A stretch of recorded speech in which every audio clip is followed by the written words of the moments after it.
Doing from exponential potential to not being able to pay for the rental or even a bill from the dental. Now how's that for your mental? I've been through hard times too. The situation demand I bring the hard rhymes through. 5 days of flying and fighting all come down to this. Hit a modified 4 or better on a 10-sided die or lose the whole game. Halo, my Thunderbolt pilot, has to make his last shot. He's just run a gauntlet of withering ground fire. His stress level is too high and he's shaken. That's a -2 penalty on my roll. All his munitions are gone, except for what's in the magazine of his nose cannon. Thunderbolt has also taken 2 structural hits. His engine, pylon, and controls are all damaged, and the fuel's almost gone too. His heads-up display is toast. That's another -2 penalty on the roll. I roll it. The die shows an 8 before serenely scooting an extra millimeter off my table and onto the floor. Once it hits the floor, it rolls a 9, and I think surely that is the last luck I have left in the universe. I pick it up and roll it again. It's an 8. Fly with me, back to the rip-roaring action of Thunderbolt Apache Leader, and across the pages of James Salter's memoir, Burning the Days. Our itinerary also includes flyovers of the Fantasy Flight Classic, Citadels, and my first solo try at Cartographers, the popular map-making pencil and paper game. If you look out the left window of the aircraft, you'll see some more theme music. As a reminder, please do not go buck wild until the craft has come to a complete stop. This is your Colonel, thanking you once again for flying Breakup Airways. With the show shot.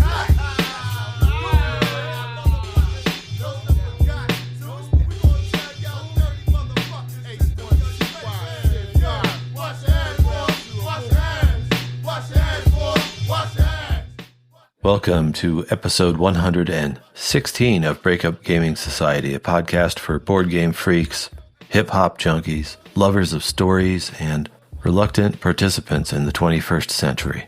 I'm your host and squadron commander, the Colonel Hector Bravado in Starkville, Colorado. Here's what we're getting into. Games of the week. Cartographers. Hear about my first sit with this widely loved pencil and paper fantasy map puzzle. Citadels. Bruno Faiduti's ruthless roll selection mini masterpiece spent a lot of time on our table during our heavy Fantasy Flight Games era. Learn about how hard it is to pull a building permit for your city when you have a shiv in your ribs. Thunderbolt Apache Leader. My obsession with this solitaire air tactical and operations game continues with probably the longest, strangest, and I hope the most poetic yet of my many session reports. Hear about why this game has climbed into my top 3 of all time and is probably going to stay there. Track of the week. It must be boom bap season because I'm stuck on Get a Grip by the Whooliganz, who were 2 little kids who briefly got to roll with the Soul Assassins team that included Cypress Hill, House of Pain, and Funkdoobiest. What can I say? I love how the snares hit like a defibrillator. Maybe you will too, unless you're some kind of dork. Breakup Gaming Society pauses here to thank our episode sponsor, Doghouse Riley. Doghouse Riley supports our mission of enjoying hip-hop, strengthening the old-school memories, and generally being clever bastards. Give my man Tim's original and witty t-shirt designs a look with the link in the episode description. Next, some queen tells a gnome they have to map a bunch of real estate she just acquired. Let's see how it went. Here comes Games of the Week. Bitch, I kicked it. Yup, I kicked it. Come on, you couldn't bang with this if your name was Genghis Khan. As the backstory for Cartographers goes, the great Queen Jimcrack has just strong-armed a fat chunk of land from some other weakling, and it's my job to help map it in the name of the great kingdom of Naloxone. My name is Stafford Airbiscuit. I am a cartographer. Will the mission be dangerous?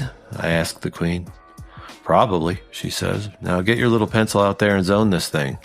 How shall I zone it? I'm not quite sure yet, she says. Depends on where the mass graves are and how quick we can get residential developers on board. Keep an eye out for my edicts, and don't put 2 artisanal burger places next to each other. It messes everything up, okay? So it is, my adventure with Cartographers begins. A game that continues to rate highly in the tabletop community among the past few years' crop of move-and-write, or flip-and-write, or roll-and-write games, as they're sometimes called. These are basically puzzles in a particular setting where you're trying to build a point engine or hit high-scoring combos based on where you mark things on your map or play sheet in response to the game's challenges. When you're done, you've got a personal record of your game that tells your story in space and time and plots your decisions in a way that will never have the exact same pattern or story as the game before it. In Cartographers, you're trying to place strips and chunks of polyomino-shaped terrain, like villages, streams, forests, and farms, onto a newly acquired land that was acquired with the utmost probity and respect for international law. The job description for my cartographer, Stafford Airbiscuit, will be a lot like yours. You've got 4 seasons to get it done. During each season, changes in policy or the Queen's blood pressure means the terrain patterns and the scoring cards you're trying to hit will be rewarded in different ways depending on how these cards come out. Those cards also contain some curveballs like finding ruins that constrain your placement choices of where you can draw, or pulling a monster raid from the deck, which crowds up your map with little unwanted monster phases that drag down your final score. Hadrian's Wall was my first experience with this school of design. I talked about that back in episode 90. Hadrian's Wall's historical flavor, action variety, and resource-heavy scheme kept it on my table for quite some time. Cartographers is much simpler, which is the whole point. What I'm after here is something light and fizzy with a little pulp, something refreshing in between learning sessions of Comancheria, the rise and fall of the Comanche Empire, which is still hogging up my main table with its intricate procedures and massive scope. So I sit down with a pencil and walk a few solo turns. Using the short and clear rulebook, the few solo turns quickly become my first game. This is in refreshing contrast to the past couple months where I've either had SETI or Comancheria chained to my leg for weeks at a time. I forgot that they're like games you can just sit down and learn and play real quick. It's pretty cool. The turn framework is pretty simple, and the conditional stuff is easy to get your head around. You set up a season, see which 2 scoring cards are in effect, then draw explore cards that show you what terrain types and shapes you have to work with. I had a pretty smooth time picking up the mechanics, but not a particularly good game. Stafford Airbiscuit has to go back to the Queen with a score of 37, which translates into a job rating of -45 per the solo grading rules. So what were we doing out there exactly? She asked, holding my map incredulously. Well, the goblins kept attacking and the gnolls stole my lunch and went to the restroom on my lunch. And did they also force you to place these 2 farms and zones where we don't even get tax credits? I specifically addressed this in Edict B. Did you get it? Yeah, it was in the same bag as my lunch. They didn't even eat the lunch. That's what was so hurtful and sick about the whole thing. Listen, she says, closing her eyes and pinching the bridge of her nose. We covered gnolls in the kickoff meeting. Do me a favor. Draw a timeout space somewhere on this map and get your head together. We're trying to map a kingdom here, not running an adult daycare. So it looks like poor Stafford has a lot of improvements to make if he's ever going to become a proper cartographer. There are still 99 map sheets on the pad. That's plenty of chances to get better at reading the shifting cards for opportunity and scanning the map for better placements, and figuring out how to draw a house better. I still can't believe how bad my houses look when I fill in a village space. It's really starting to bother me.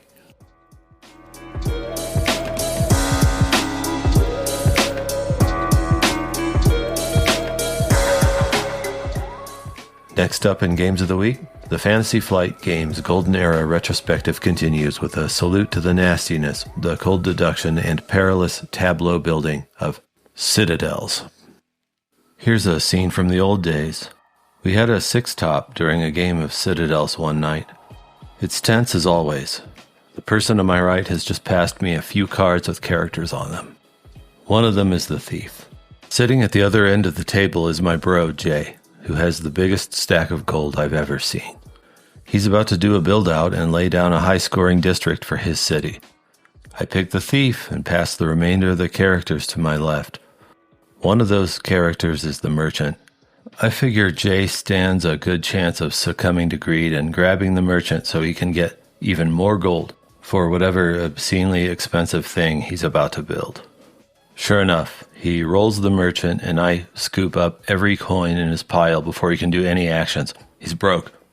I don't pull off this kind of thing very often. I get anxious and second guess myself out of obvious plays because I have a super elegant brain that makes me functionally stupid in situations where others do well. But there his merchant was, strolling right into my neighborhood, pockets jingling. How couldn't I? My celebration, I admit, was excessive. I jumped out of my chair, shouted, and fist pumped. Now, Jay usually took body blows well in any game we played, but after I ran his merchant's pockets, his face was stunned, drained of color, not laughing along. As the years went by, I got my turn in Jay's chair. I remember another game where, even when I tried to switch it up by drafting different roles, I got hit by the assassin 3 turns in a row. When the assassin kills you, the person with the assassin rolls their card and executes it first. You don't even get to do anything except sit there and stew. You get nothing done. It was mid-game by the time I got killed for the 3rd time, and I didn't have a chance of getting back in it. There was no catch-up mechanism, no safety switch in the design to prevent this from happening to you. The offsetting grace was that Citadels didn't take very long to play, so I didn't have to sulk for long when the variable character draft left me penniless and wounded in the gutter while every other character got rich and guzzled wine and bragged about the stone they imported to finish their turrets and cupolas. Quick overview for those of you who have never experienced it. Citadels is a card game that puts you in a race to build out a mix of color-coded districts of varying value until they add up to a proper fantasy city. Build yours out first, you'll win. Each turn, you'll draft one of 8 characters to try to get it done. Assassin, thief, magician, king, bishop, merchant, architect, or warlord. Now, the effects of these characters range from subtly powerful to the outright hostile and devastating. For example, the magician lets you cycle and improve your hand of potential things to build. The warlord gets bonuses for having military districts and can also pay to knock somebody else's district off the map if the warlord player has the cash. The merchant gets paid for having green districts, plus gets bonus cash. Very nice, but better not do it when the thief is around. Roles switch every turn based on a secret draft that starts with whoever last played the king card. Going first is powerful because the king will have the clearest picture of what else is in that hand and which powers are likely to be used. But even he can't see into every corner of the palace. A card gets burnt at the beginning and one is unchosen at the end. You don't know which. Now, there's a small row of face-up character cards in the middle that are excluded for the round, so everybody gets some clues as to what's coming. But when you're building a city, it's the tiny blind spots where your project timelines get compromised. Money does not come easily in Citadels, and putting up high-cost districts that score better at the same time as hitting all the district types at speed creates difficult decisions in the game's short arc. There are also magical structures that give you personal kickers that aren't dependent on having the right character. I haven't played it for years, but I still consider this a minor masterpiece. When I cleaned out my game collection the other day and gave it to a neighbor, I couldn't give it away. I had to keep it. It's rousing. It chains a bunch of small thrills and dangers together in a compact run, picking your role, feeling the electricity rise as your opponents reveal and activate their characters, getting money and adding to your tableau, then right back to role selection as you try to gauge the rate at which your city is building out. The endgame can really sneak up on you. Citadels never flopped on our table. And because 4 to 7 people can join, that little deduction cake could get split several ways and still be filling. Paul and Quinn's were right. I bought Citadels not through the Fantasy Flight catalog, but because it was the first game I ever saw reviewed by Shut Up and Sit Down, when it was just Paul Dean, or Deans, forget, and Quentin Smith. Their chemistry, their self-aware low-budget skits, and what I loved most of all, their knack for sketching out a game's mechanisms and context of what gave it its oomph and drama. This was circa 2011. There was nothing quite like Shut Up and Sit Down when it launched, and these guys charmed me into a great purchase. I also believed Quinn's when, during their review of Cosmic Encounter, he looked at the camera and said, "This is the reason board games exist." Maybe I sounded more like Paul on that one. Anyway, Cosmic Encounter got added to the shelf. Played a lot by us, but it finished unloved, at least by me. But that's another story for another time. Next, suit up and fly again with me, would you? We are headed back to Thunderbolt Apache Leader for a hair-raising mission that goes down to the last shot by the last available pilot on the last day we could win it.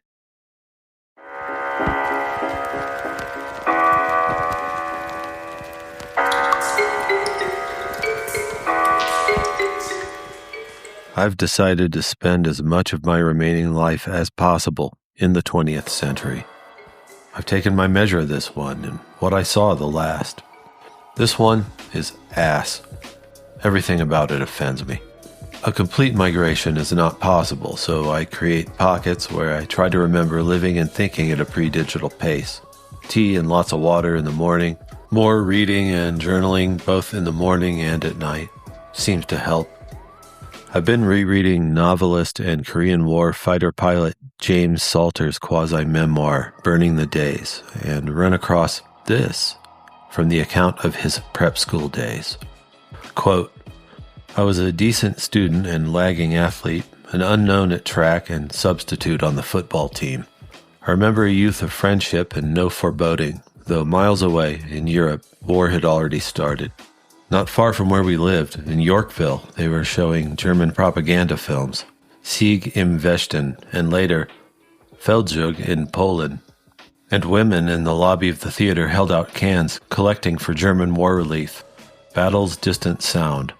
We sympathized with the British, naturally, and read with excitement in newspapers that no longer exist of the trapping by British cruisers of the pocket battleship Graf Spee in a South American estuary. Inspired, we invented our own warship game. Brilliant as only schoolboys could make it, with complex rules for movement, engagement, damage, and resupply, maneuvering fleets of slender model ships on the bare wooden floors of apartments in endless fights, often with diagrams and accounts written up afterwards, word of it passing down, so that years after, people who had never seen but only heard of it asked to have it described. End quote. I first read this book when I was 29, when I was dumb enough to think I could maybe sling a sentence one day as good as Salter's. Rereading it at 56, I know I never did and never will. But I reread it to study his technique, re-experience those sentences that curl and glow like old paper and flame. Thunderbolt Apache Leader is another private cavern of stories I refuse to forget. The new games can wait. In April, I pulled it out and ran missions as a reward for getting steps done and preparing taxes, which is vile and diminishing. I know I've done the right thing when I slot the new mission sheet onto my black clipboard and pick out a sharp new pencil. Here's the setup for the mission and how it all started. The region card was Iraq. Situation was a cutoff. In a cutoff, you basically get your entire operational budget. That's the points you need to fix and arm and pick out planes. You get it all up front, and there pretty much aren't going to be any more because there's nobody to reinforce the base. So for a 5-day period, you have to budget your money, that's the special options points, in the game pretty well. So here's what I picked for craft and crew. An A-10A Thunderbolt. I got 2 pilots for this one, Halo and Rebel. An F-16 Fighting Falcon. My 2 guys for this one are Mohawk and Dart. Dart, I actually spent a point to upskill. An AH-1 Cobra with a roster of Freak and Grandpa to fly it. An AH-64A Apache. This one is going to be piloted by Rock and Shadow. And Shadow I upskilled by dropping Rock's proficiency level. So here's my strategy for this one. The Iraq map has some of the easier conditions of any of the regions in this game, but the cutoff situation bears some thought. I blow about half my special options points on the sampler platter of the craft that I just listed above and 2 scouts. The idea is that the A-10 and the AH-64 are going to be paired against lighter battalions with a better-than-average pilot for each craft. Or I could swap out the Apache for the F-16 if I need more payload to get something done. I draft 2 pilots who have the fast ability for the F-16 and the AH-1.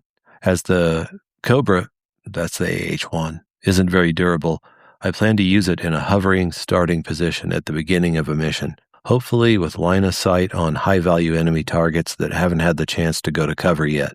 Dump everything in the mag and go is my dictum for keeping this little bird in the service for 5 rough days. The F-16's job is to roar in and hunt down choppers and the most dangerous surface-to-air units, with a couple turns after to hunt. The Overture is a Maverick GBU-16 Sidewinder mix, so Mohawk can slice across the map once or twice and knock out their sharpest teeth before they can bite back. Turns out to be always Mohawk, unflustered by all. He hogs the starting spot for the entire game. His understudy, Dart, I don't think he ever got a turn in the seat. I want to keep these visits brief, as the F-16's speed means it usually has to climb to high altitude. Now, when you play around at high altitude on these mission hexes, you get penalized because you can attract lethal pop-up units. Either that, or you have to make a bunch of hairy ridge maneuvers all the time, which is not interesting to Mohawk. Now, he was an enfant terrible in his gunnery courses, but he regarded finesse low-altitude skills as pedestrian. Falcons are only interesting at full speed and high in the air, he reckons. So this is the first time I'm trying this approach. Of all the games I own, Thunderbolt Apache Leader is the most exempt from setup fatigue, especially with the setup and breakdown of tiles on each individual mission. It might be my favorite part of the game. Perhaps something akin to what a D&D player feels when picking out their character or getting the map ready. I can happily spend half a morning on it. The ceremony gets me invested. It's like a slowly building roll from a drum line. I'm not efficient at this game, but I am engaged and delighted. Okay, so let's get to some action. Mission Day 1. Shadow and Grandpa, those are my chopper guys. 2 of my chopper guys are dispatched to take a bite out of an enemy frontline assault element targeting Mechanized Battalion 3A. I send the F-16 and the A-10A, that's with Mohawk and Rebel in those respective seats, to hit Artillery Battalion 1S because this unit has an ability that puts a game-long drain on your special option points, and it's persistent. So if you can hit it and have it, you turn off that ability. Neither mission fails. Both battalions are halved. Mohawk, again chosen strictly for his itchy trigger finger, hits his marks and flies off, leaving Rebel enough loiter time to scour hexes in an attempt to destroy the battalion, but he just could not seem to capitalize on any of the in-hex cannon strike opportunities. Now, the chopper jockeys would have also failed had it not been for a single, shocking 4-for-4 Hellfire and BG-71 salvo from the Cobra. Generally mediocre gunnery, clouds of what could have been a banner day. Mission days 2 through 4. I am spellbound by the action and neglect my mission notes. But the plan works, on the whole. There were 2 command units with persistent negative effects. One I hit hard enough to stop the SO point drain back on day 1, but the other one was really good at coordinating units and pushed the assault and support units at my base top speed. Now, I did well by keeping a massive amount of SO points in reserve for the 5-day drought, but that meant flying light sorties that were rarely able to KO a battalion on the first try, necessitating mop-up runs. While the enemy bulk was modest, what was there moved quickly and threatened me with a mission failure at the end. I'd lulled myself into complacency a bit. Never before had I hit day 4 of any mission with pilots and aircraft in such good shape. But the end-of-day assessment galvanized me. I was down to fewer than 5 special option points and 3 assault battalions. Even the battered ones had pushed into the friendly rear band. I calculated that I had to crush at least one to survive the special option penalty if the remainder moved at all, which they were likely to do as I'd left the command unit that coordinated their rapid movement undisturbed for the entire campaign. This leaves us on the eve of the critical day, and the last one, day 5, the finale. So 2 days in real life time have elapsed. Grandpa and Shadow, who is my first ever in-game promotion to veteran, are assigned the remnants of a reserve force that will gain the base unless removed. An MLRS rocket salvo and a brisk flyover by Shadow and Grandpa wipes them out. Nice job. This leaves another must-destroy job for the Jets against a halved infantry force. Now, Mohawk does what he's been doing the whole game. Zips in, pinpoint strikes a bunch of dangerous units, and bails. But the battalion is still at functional numbers. It all falls on Halo. He's the guy we were talking about in the cold intro. The last path through and out the map is a 3-hex canyon gauntlet, including 3 pop-up units summoned by Mohawk's glib, high-flying techniques. Halo acquires and smokes the most dangerous pop-up units, but the ground fire from the others is withering, and none of the hits on the pop-up units count toward the points I need to destroy the battalion. All his secondary volleys go wide. By the time he limps to the exit hex, all the loaded munitions are gone. The A-10A has been hit twice with structural hits, as well as the engine, heads-up display, pylon, and controls. Now, the math says I'll destroy the battalion if Halo can use his nose cannon to pop a lone APC in his exit hex. It's the only target he has. He moves to the one-way exit side of the hex on his nearly exhausted fuel tanks. Fires a burst. Nothing. That leaves one shot if he opts to fire before moving on his next and final turn. The roll is heavily penalized. He can usually hit with a 4, but I need double that to find the mark. I imagine him trying to eyeball it while making one last turn, alone in his cradle of barking alerts. It's about to hit the ground. The die shows an 8 for about a half a second. Hits the floor, shows a 9.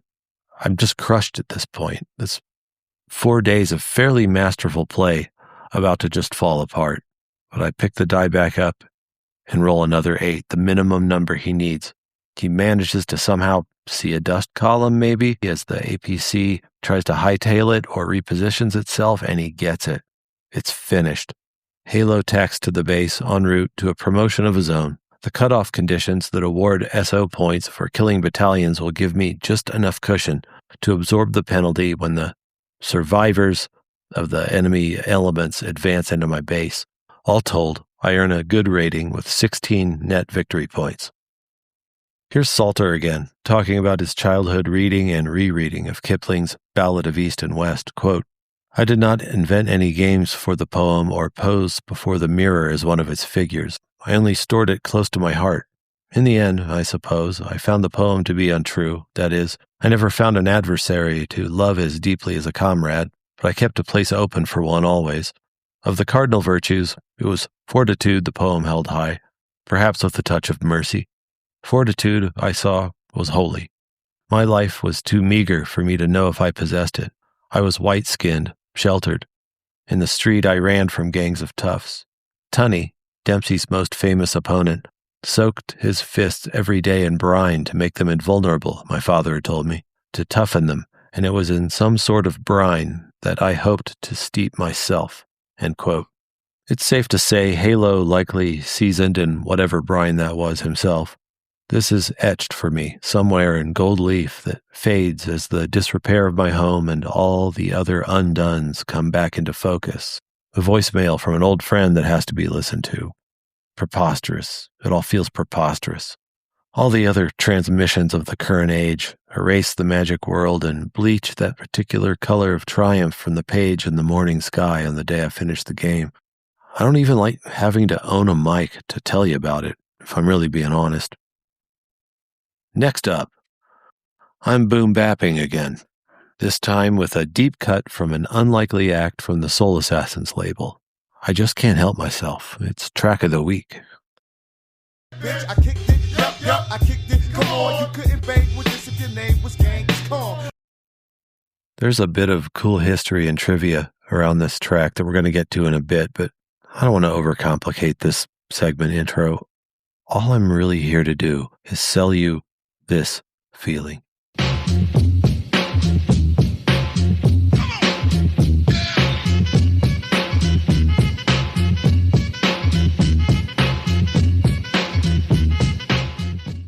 So that was the opening of Get a Grip by the Whooliganz, who sound like they're about 10.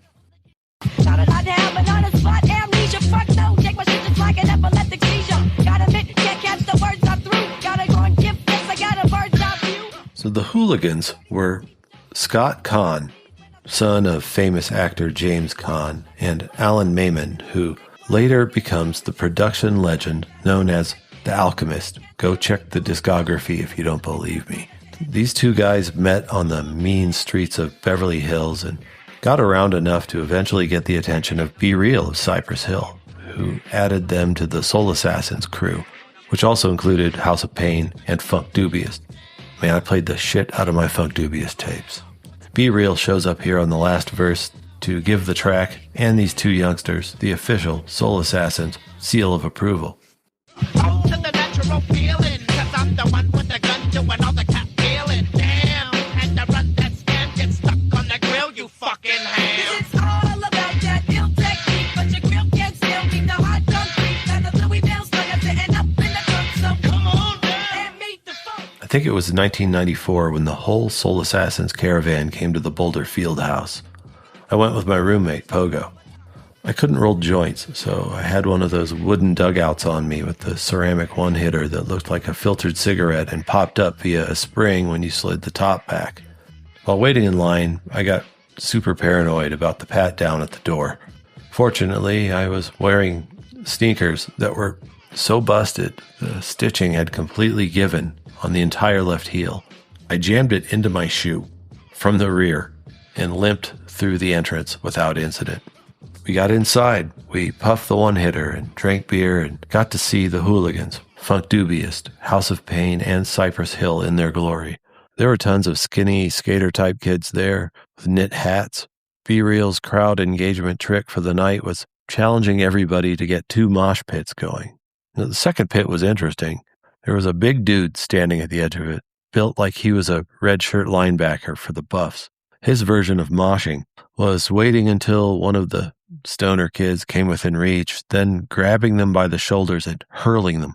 He was like a golden retriever in front of an automatic stick-throwing machine, bouncing back and forth on his feet, eyes sparkling while he scanned for the next kid. I'm not quite sure he understood the concept of a mosh pit, but I was glad to see him enjoying himself. For the encore, all 4 acts came on stage. They did House of Pain's track from their next album after their debut. It was Back from the Dead. And I remember Everlast rapping with the diminutive son Doobie on his shoulders, all of them riding together that first big swell of label success in the purple-white stage lights, which is one of the reasons when this beat plays, I have a feeling that maybe I can't quite sell you. I'm going to try anyway. Here's that beat again. I love that fucking snare.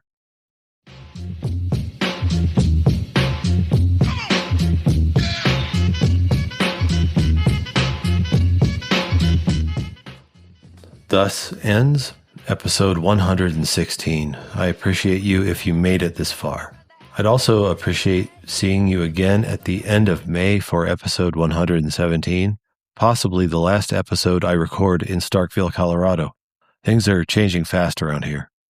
I've got a special night planned because Breakup Gaming Society contributing writer Fritz Godard is going to visit for one last debauch in the spring air. This farewell show will have a slightly different feel than what you're used to. Also, look for an interview with Alessio Cavatore, designer of the forthcoming Ghost in the Shell RPG from Manic Games. Walt and I got to talk to him. We're excited about it. But that's all for now. I have been your host and friend, Colonel Hector Bravado from, at least for today, Starkville, Colorado. May you fight long and well. Meet the funk. You're all you